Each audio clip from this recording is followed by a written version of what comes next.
We will guide you through how to change grid size in Photoshop. Quick disclaimer, skipping this single step will affect your final result. So you need to follow this step-by-step guide carefully. If this guide helpful, don't forget to like and subscribe. First, don't forget to comment if you still need our help or want to ask something, and we will reach you as soon as possible. Second, open your project in Adobe Photoshop. Show the grid by pressing the Control key together with the apostrophe key, or open the View menu. Choose Show, and then select Grid. Click Edit in the top menu to access Photoshop's application options. Go to Preferences, then choose Guides, Grid and Slices to open the controls for these visual layout aids. Locate the Grid section, where you can change the grid's spacing and appearance. Enter a value in the grid line every field to define the distance between each main grid line. Select the measurement unit that best suits your project, choosing pixels, inches, centimeters, or percent.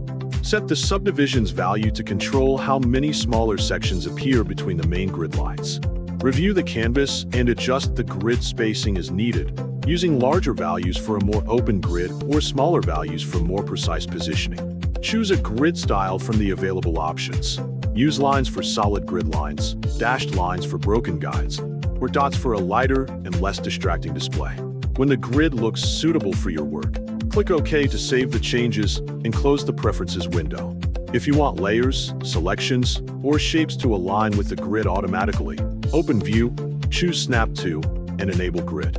Move an object across the canvas to test grid snapping, paying attention to whether its edge or reference point jumps neatly into alignment with the nearest grid line. Check the canvas and verify that the new distance between grid lines and the chosen subdivisions match the spacing you configured. If the layout feels too crowded or too wide, return to the same Preferences section and refine the values.